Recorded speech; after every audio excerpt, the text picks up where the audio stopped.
नमस्कार। दैनिक पत्र पत्रिकाको संगालो कार्यक्रम अखबारमा स्वागत छ। म बाबुराम तिमिल सिन्हा। आज मिति 2080 साल साउन 14 गते आइतबार, श्रावण शुक्ल द्वादशी तिथि, तदनुसार 30 जुलाई सन् 2023, नेपाल सम्मत 1143।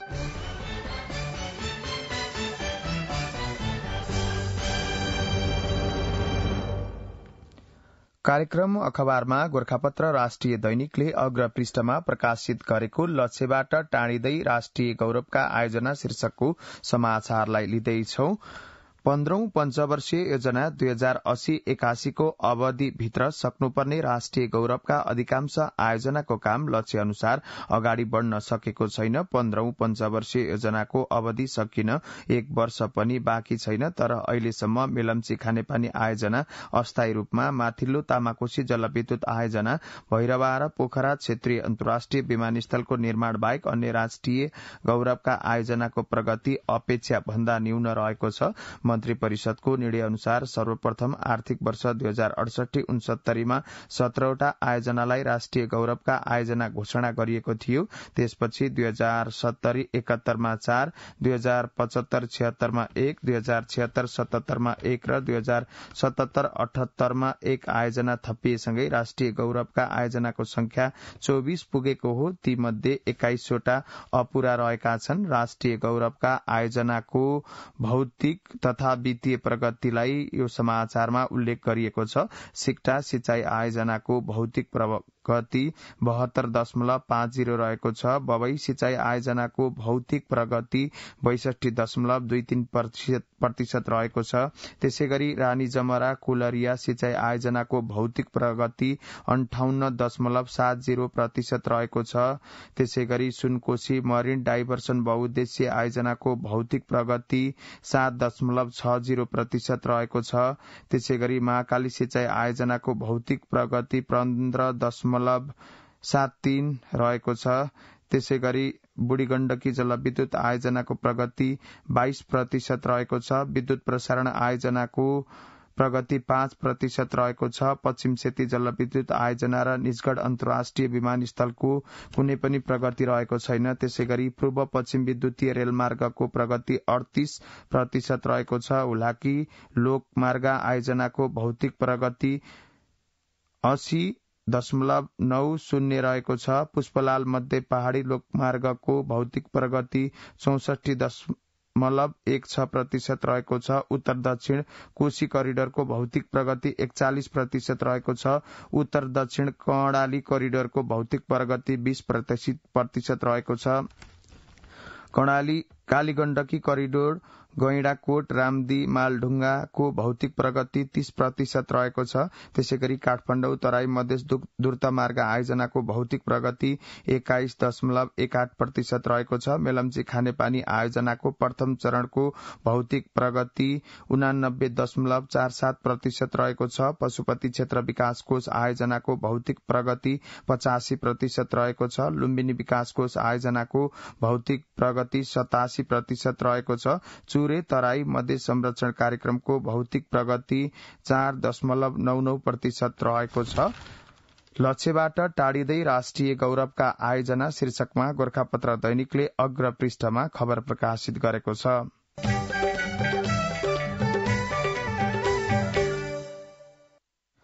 भारतीय राजधानीमा अडुकिया काठमाडौँ हङकङ 14 पटक आउजाउ। कान्तिपुर दैनिकको अग्र पृष्ठमा समाचार रहेको छ।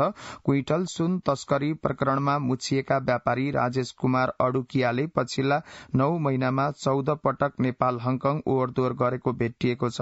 सरकारी अभिलेख अनुसार नेपाली नागरिक रहेका उनले भारतीय राजधानीबाट विभिन्न मुलुकको यात्रा गरेका हुन्। उनको यो पटक पटकको यात्रा सुन तस्करीमै जोडिएको आशंका अनुसन्धानमा संलग्न निकायले गरेका छन्। स्कुटरको ब्रेक शूमा लुकाएर हङकङबाट असार 29 मा भित्राइएको करिब 1 क्विन्टल सुन साउन 2 मा बरामद भएपछि अडुकिया सम्पर्कविहीन छन्। सुन तस्करीको सञ्जालमा अडुकिया रहेको आशंकामा राजस्व अनुसन्धान विभाग र प्रहरीले अनुसन्धान गर्ने क्रममा उनी 2079 असोजदेखि 80 असारसम्म त्रिभुवन विमानस्थलबाट 14 पटक हङकङ पुगेको खुलेको हो। यस क्रममा उनले नेपाली राजधानी प्रयोग गरेका थिएनन्, जबकि नेपाली नागरिकै हैसियतमा विगतमा उनले बैंक तथा वित्तीय संस्थाको शेयर कारोबार र अरू व्यापार व्यवसाय गरेका थिए। भारतीय राजधानीमा अडुकिया काठमाडौँ हङकङ 14 पटक आउजाउ शीर्षकमा कान्तिपुर दैनिकले अग्र पृष्ठमा समाचार प्रकाशित गरेको छ।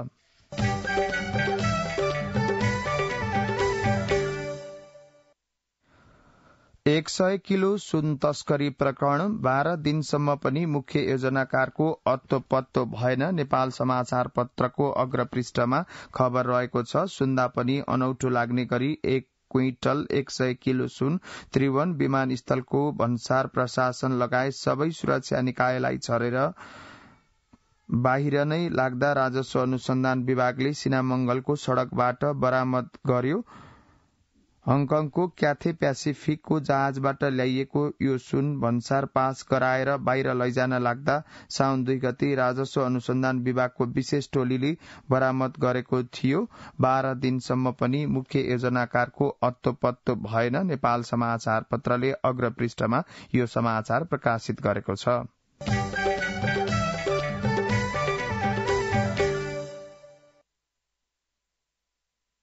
कोशीमा रापरपा फकाउँदै गठबन्धन कान्तिपुर दैनिकको अग्र पृष्ठमा समाचार रहेको छ। सत्ता गठबन्धनले कोशी प्रदेशमा सरकार गठनका लागि बहुमत जुटाउन रापरपालाई रिजाउने, सभामुखलाई राजीनामा गराउने सहितका विकल्पमा छलफल थालेको छ। कांग्रेस र माओवादी शीर्ष नेताबीच शनिबार बिहान बालुवाटारमा छलफल भएपछि साँझ रापरपा अध्यक्ष राजेन्द्र लिङदेनसँग वार्ता भएको छ। सर्वोच्च अदालतको आदेशबाट बिहिबार मुख्यमन्त्री उद्धव थापा पदमुक्त भएपछि प्रदेश प्रमुख परशुराम खापुङले संविधानको धारा 168(2) अनुसार मंगलबारसम्म सरकार गठनका लागि दावी पेश गर्न आह्वान गर्नु भएको छ। कोशीमा रापरपा फकाउँदै गठबन्धन शीर्षकमा कान्तिपुर दैनिकले अग्र पृष्ठमा प्रकाशित गरेको समाचार हो। यो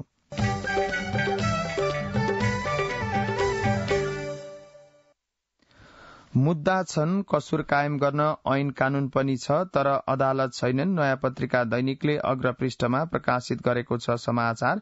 केही विशिष्टकृत अदालत र न्यायाधिकरणहरूको संविधानले नै परिकल्पना गरेको छ, तर गठन नहुँदा जिल्लादेखि सर्वोच्च अदालतसम्म मुद्दाको चाप बढ़ेर फर्स्योटमा ढिलाइ भइरहेको छ। गठन भएनन् सूचना प्रविधि न्यायाधिकरण र पुनरावेदन न्यायाधिकरण। उपभोक्ता अदालत गठन गर्न अदालतको परमादेश समेत कार्यान्वयन भएन। बाल अदालत गठनको व्यवस्था 32 वर्षसम्म अल्झेको अल्झै। नयाँ संविधान आएसँगै देश संघीय प्रणालीमा गयो। समय अनुसार विभिन्न कानून निर्माण भएर आवश्यकता अनुसार नयाँ न्यायाधिकरण तथा अदालत पनि गठन हुँदै गए, तर कतिपय अदालत तथा न्यायाधिकरण अझै पनि गठन हुन सकेका छैनन्, जसले जिल्लादेखि सर्वोच्च अदालतसम्म मुद्दाको चाप बढ़ेर फर्स्योटमा ढिलाइ भएको छ। 2047 को संविधानले नै विशिष्टकृत अदालतहरूको परिकल्पना गरेको थियो। त्यसलाई अन्तरिम संविधान 2063 र हालको संविधानले पनि निरन्तरता दिएको छ। त्यसै अनुसार श्रम अदालत, प्रशासनिक अदालत, विशेष अदालत, राजस्व न्यायाधिकरण, वैदेशिक रोजगार न्यायाधिकरण जस्ता संयन्त्र सञ्चालनमा छन्, तर अन्य विभिन्न अदालत भने गठन हुन सकेका छैनन्। मुद्दा छन्, कसुर कायम गर्न ऐन कानून पनि छ, तर अदालत छैनन्। नयाँ पत्रिका दैनिकले अग्र पृष्ठमा यो समाचार प्रकाशित गरेको छ।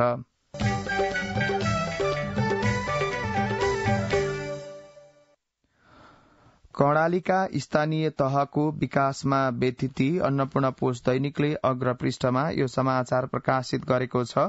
विकासमा जनसहभागिता अभिवृद्धि होस् भनेर आरम्भ गरिएको उपभोक्ता समितिमुखी विकास पद्धतिमा पछिल्लो समय विकृति बढ़दै गएको छ।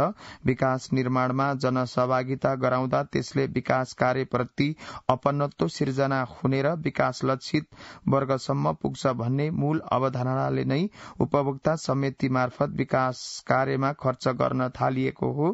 तर कर्णालीमा यो समिति निश्चित राजनीतिक दलका कार्यकर्ताको पकडमा रहेको छ र यहाँ आउने रकममा व्यापक भ्रष्टाचार भएको छ।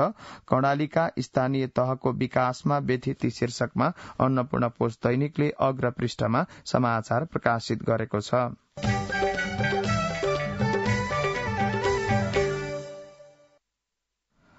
राजमार्ग विस्तार योजना हट्ला त संरचना राजधानी दैनिकले अग्र पृष्ठमा खबर प्रकाशित गरेको छ। लामो समयदेखि विवाद र समस्यामा रहँदै आएको राजनीतिक एजेण्डा मात्रै बन्दै आएको हेटौडा बजारको राजमार्ग विस्तार सवाल यस वर्ष टुङ्गोमा पुर्याइने दावी गरिएको छ। यद्यपि यस अघि जस्तै अदालतको कारण काम रोकिने छनक भने देखिसकेको छ।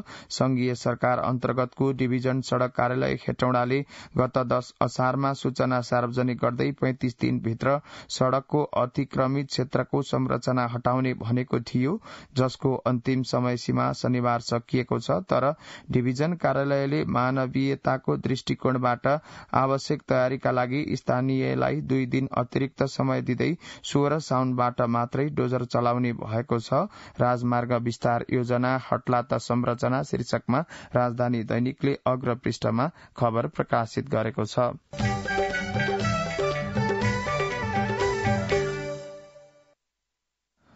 अन्तर्राष्ट्रिय मानव बेचबिखन विरूद्धको दिवस साइबर दास बनाउन तस्करी गरिँदै नेपाली युवा युवती नयाँ पत्रिका दैनिकको भित्री पृष्ठमा यो समाचार प्रकाशित रहेको छ। परम्परागत रूपमा मानव तस्करी श्रमका लागि मान्छेलाई दास बनाउने लैजाने गरिन्थ्यो। पछि वेश्यावृत्ति जस्ता गतिविधिमा लगाउन थालियो। अहिले मानव बेचबिखनको स्वरूप फेरिन थालेको छ। आपराधिक समूहले साइबर दास बनाउन मानव ओसार पोसार थालेका छन्। नेपालका सयौं युवा यति बेला म्यानमार, लाओस तथा कम्बोडिया स्थित चिनिया समूहको आपराधिक शिविरमा साइबर दासका रूपमा बन्धक रहेका छन्। अनलाइन स्क्याम ठगीमा लगाउन उनीहरूलाई त्यहाँ बन्धक बनाइएको छ। इन्टरनेट मार्फत हुने विभिन्न किसिमका अपराधमा लगाउन यसरी दक्षिण पूर्वी एसियाली देशमा नेपाली युवा युवतीको मानव तस्करी भइरहेको प्रहरीले जनाएको छ। यो समाचारमा केही व्यक्तिको भनाइलाई समेत उद्धृत गरिएको छ। म्यानमार, लाओस लगायत चिनिया अखडामा पुगेका नेपालीलाई बन्धक बनाएर त्यहाँ दासका रूपमै इन्टरनेट सम्बन्धी अपराधमा लगाउने गरिएको पीड़ितहरूको भनाइ छ। पछिल्लो समय मानव तस्करीको स्वरूप र प्रवृत्तिमा परिवर्तन भइरहेको छ। एसएसपी जीवन कुमार श्रेष्ठको भनाइ हो यो। उहाँ मानव बेचबिखन अनुसन्धान ब्यूरोको निर्देशक हुनुहुन्छ।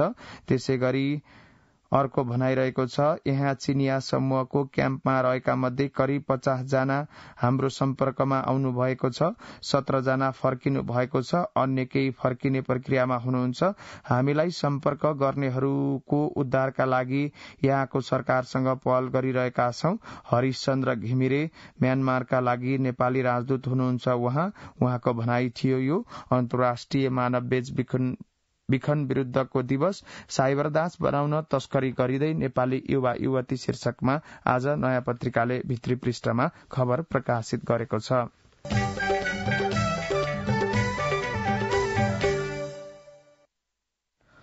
प्रहर शिक्षक इमान्दार भए उत्कृष्ट शिक्षा सम्भव, नागरिक दैनिकको अग्र पृष्ठमा समाचार रहेको छ।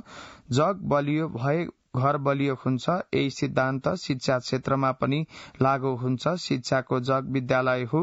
विद्यालय शिक्षा स्तरीय र प्रभावकारी भए मात्र देशको समग्र शिक्षा उपलब्धिमूलक बन्छ। विद्यालय शिक्षा दरिलो बनाउन शिक्षण सिकाइ प्रभावकारी, स्तरीय र उपलब्धिमूलक हुनुपर्नेमा दुई मत छैन। काठमाडौँका केही सामुदायिक विद्यालयहरू यसका उदाहरण बनेका छन्। काठमाडौँको बाफल स्थित ज्ञानोदय माविका प्रधानाध्यापक प्र नातिकाजी महर्जनका अनुसार नेपालमा निजी लगानी, संस्थागत विद्यालय र सरकारी लगानी सामुदायिक विद्यालयमा शिक्षा लिने दिने व्यवस्था छ। तर बहुसंख्य विद्यार्थी करिब 80% सामुदायिक विद्यालयमा पढ्ने उहाँको दावी छ। सरकारले वर्षेनी शिक्षा क्षेत्रलाई प्राथमिकतामा राखेर कुल बजेटको सबैभन्दा बढ़ी 11% रकम शिक्षामा लगानी गर्दै आएको छ। यसकारण पनि सार्वजनिक शिक्षाको शैक्षिक गुणस्तर उच्च स्तरीय हुनुपर्नेमा प्रह महर्जन जोड़ दिनुहुन्छ। सार्वजनिक शिक्षा राम्रो भए समग्र मुलुकको शिक्षा उच्च स्तरीय हुन्छ। प्रह र शिक्षक इमान्दार भए उत्कृष्ट शिक्षा सम्भव शीर्षकमा आज नागरिक दैनिकले अग्र पृष्ठमा प्रकाशित गरेको समाचार हो यो।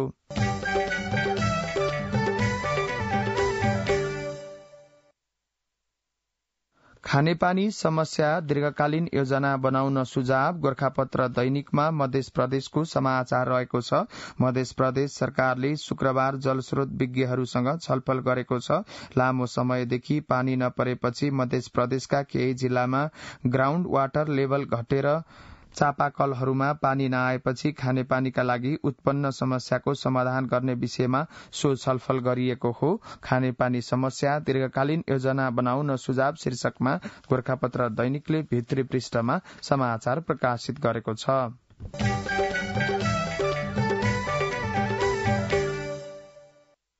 कार्यक्रम अखबारमा अब केही बेर विज्ञापन र सन्देश। सुन त भोलिको मिटिङको लागि सबैलाई फोन गर्यो? छैन सर, मेरो मोबाइलमा ब्यालेन्स नै थिएन। अलि पछि गर्छु ल्यान्डलाइनबाट। ल हेर, मोबाइलमा ब्यालेन्स छैन भनेर हुन्छ? तिमीलाई थाहा छैन यस कार्यालयले नेपाल टेलिकमको कर्पोरेट युजर ग्रुप अर्थात सीयूजी सेवा लिएको छ। तिम्रो नम्बरलाई पनि सीयूजीमा सहभागी गराउन। अनि सर, मेरो त प्रिपेड नम्बर हो नि। अहिले नेपाल टेलिकमले प्रिपेड र पोस्टपेड दुवै फोनमा सीयूजी सेवा लागू गरिसकेको छ। सीयूजीमा आबद्ध भएपछि हाम्रो कर्मचारीहरू बीच निशुल्क र नेपाल टेलिकमको नेटवर्कमा सस्तो दरमा फोन तथा एसएमएस गर्न र डाटा चलाउन पाइन्छ नि। तिमीलाई थप जानकारी चाहिएमा नेपाल टेलिकमको वेबसाइट www.ntc.net.np मा हेर न। नेपाल टेलिकम, राष्ट्रको संचार। अब विभिन्न पत्र पत्रिकामा भएका आर्थिक प्रसंगहरू छोटकरीमा। नेपालको स्तरोन्नतिपछि प्रभाव युरोप र चीनमा निकासी घट्ने शीर्षकमा कारोबार दैनिकले अग्र पृष्ठमा समाचार प्रकाशित गरेको छ। विकासशील मुलुकमा स्तरोन्नति भएपछि नेपालको वैदेशिक व्यापारमा ठूलो हिस्सा ओगट्ने भारततर्फको निर्यातमा तत्काल असर नपरे पनि टर्की सहित युरोप र चीनको निकासी घट्ने देखिएको छ।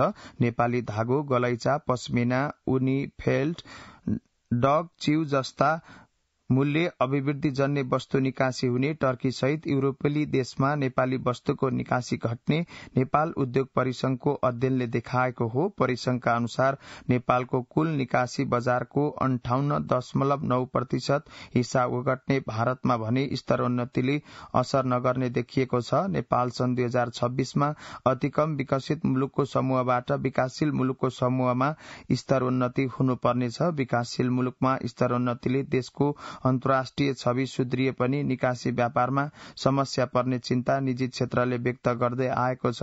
परिसंघका उपाध्यक्ष वीरेन्द्र राज पाण्डेका अनुसार स्तरोन्नतिपछि ईयू तर्फको निकासी प्रत्येक वर्ष 18 मिलियन अमेरिकी डलरले कमी आउने आकलन छ।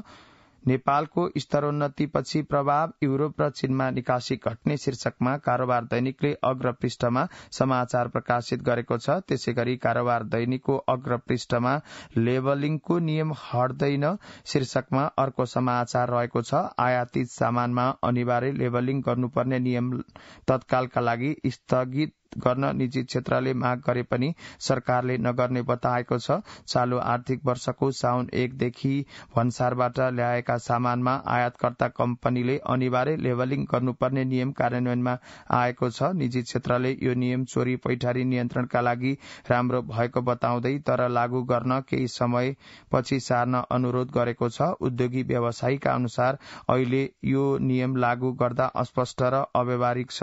यसलाई कार्यविधि मार्फत स्पष्ट र व्यावहारिक बनाएर मात्र लागू गर्नुपर्छ। लेबलिङको नियम हट्दैन शीर्षकमा कारोबार दैनिकले अग्र पृष्ठमा समाचार प्रकाशित गरेको छ।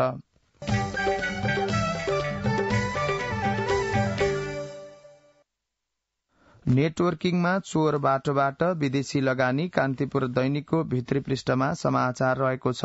वाणिज्य आपूर्ति तथा उपभोक्ता संरक्षण विभागले 2079 माघ 26 मा जारी गरेको 20 बुँदे निर्देशनको बुँदा 11 मा भनिएको छ, वस्तुको प्रत्यक्ष बिक्री वा नेटवर्किङ वा अन्य जुनसुकै किसिमको कार्य गर्ने कुनै पनि विदेशी कम्पनीको प्रत्यक्ष वा अप्रत्यक्ष शाखा वा सञ्जालका रूपमा रहेर कुनै पनि कार्य जिम्मेवारी वा भूमिका निर्वाह गर्नुहुन्न। निर्देशनले वस्तुको प्रत्यक्ष बिक्री र नेटवर्किङमा विदेशी कम्पनीको प्रत्यक्ष वा अप्रत्यक्ष शाखा वा सञ्जालमा पूर्ण बन्देज गरेको छ। तर आफ्नै निर्देशन विपरीत विभागले विदेशी कम्पनीका एजेन्टलाई भटाभट स्वदेशी मान्यता दिइरहेको छ।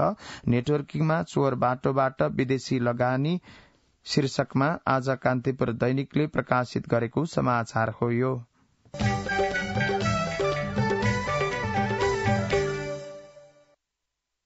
बजार अनुगमन गरी साना व्यवसायीबाट 11 करोड़ जरिवाना असुल, नयाँ पत्रिका दैनिकले यो खबर प्रकाशित गरेको छ।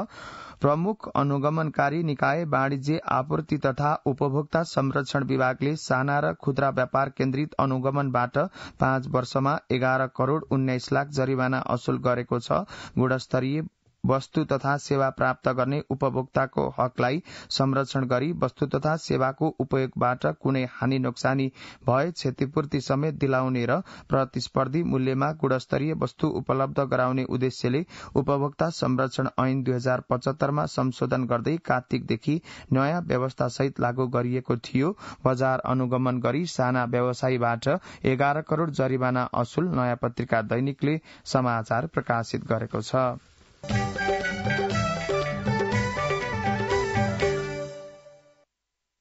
एक वर्षमै थपियो 3 खर्ब 58 अर्ब ऋण, गोर्खापत्र दैनिकको भित्री पृष्ठमा समाचार रहेको छ।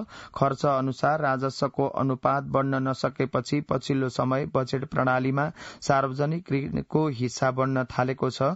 प्रत्येक वर्ष सरकारको खर्च बढ्दै जाने र त्यही अनुपातमा राजस्वको वृद्धि हुन नसक्दा स्रोत व्यवस्थापनका लागि आन्तरिक र बाह्य ऋणमा निर्भर रहनुपर्ने सरकारको बाध्यता छ। यस्तो बाध्यता झन बढ्न थालेको सरकारी तथ्याङ्कले पुष्टि गर्छन्। सार्वजनिक ऋण व्यवस्थापन कार्यालयले हालसालै सार्वजनिक गरेको तथ्याङ्क अनुसार गत आर्थिक वर्ष 2079-80 मा मात्रै 3.5 खर्ब रूपियाँ भन्दा बढ़ी ऋणको भार थपिएको छ। एक वर्षमै थपियो 3 खर्ब 58 अर्ब ऋण शीर्षकमा गोर्खापत्र दैनिकले खबर प्रकाशित गरेको छ।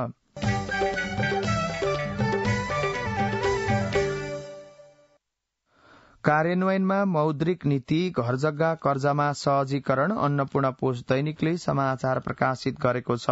नेपाल राष्ट्र बैंकले प्रत्यक्ष रूपमा आर्थिक क्रियाकलाप विस्तारलाई मदत पुर्याउने गरी जारी गरेको मौद्रिक नीति 2080-81 लाई कार्यान्वयनमा ल्याउन थालेको छ। बैंक तथा वित्तीय संस्थालाई शुक्रबार जारी गरिएको एकीकृत निर्देशन 2079 मा संशोधन गर्दै मौद्रिक नीतिमा व्यवस्था भएका अधिकांश बुदालाई कार्यान्वयनमा ल्याइएको हो। अधिकांशको चासो रहने घर जग्गा, शेयर धितो र सवारी कर्जाको जोखिम भार घटाएर सहज व्यवस्था गरेको छ। उक्त जोखिम भार घटाउने व्यवस्थाप्रति निजी क्षेत्रका छाता संगठनले पनि सकारात्मक प्रतिक्रिया दिएका छन्। कार्यान्वयनमा मौद्रिक नीति, घर जग्गा कर्जामा सहजीकरण शीर्षकमा अन्नपूर्ण पोस्ट दैनिकले समाचार प्रकाशित गरेको छ।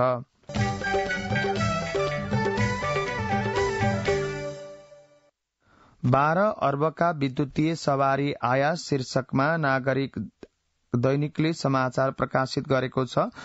गत आर्थिक वर्षमा 12 अर्ब रूपियाँका विद्युतीय सवारी साधन आयात भएका छन्। भन्सार विभागको तथ्याङ्क अनुसार आर्थिक वर्ष 2079-80 मा विभिन्न मोडलका 4050 वटा विद्युतीय सवारी साधन नेपाल भित्राइएका हुन्। आर्थिक वर्ष 2078-79 को तुलनामा आर्थिक वर्ष 2079-80 मा विद्युतीय सवारी साधन झण्डै दोबर बढ़ी आयात भएका हुन्। 12 अर्बका विद्युतीय सवारी आयात शीर्षकमा नागरिक दैनिकले भित्री पृष्ठमा खबर प्रकाशित गरेको छ।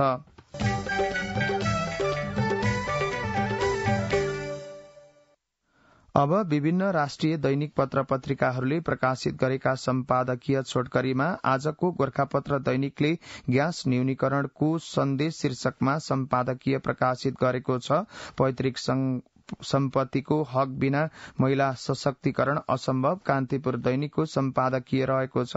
आजको अन्नपूर्ण पोस्ट दैनिकले कोशीको कोर्स करेक्सन शीर्षकमा सम्पादकीय प्रकाशित गरेको छ। शौचालय सफाई प्राथमिकतामा राख, राजधानी दैनिकको सम्पादकीय हो यो। स्मार्ट टेलिकम घोटालामा संसद किन मौन शीर्षकमा नेपाल समाचार पत्रले सम्पादकीय प्रकाशित गरेको छ। बाघको बहुआयामिक उपादेयता शीर्षकमा नागरिक दैनिक सम्पादकीय प्रकाशित गर्दा आजको कारोबार दैनिकले दिगो बन्न सकस शीर्षकमा सम्पादकीय प्रकाशित गरेको छ।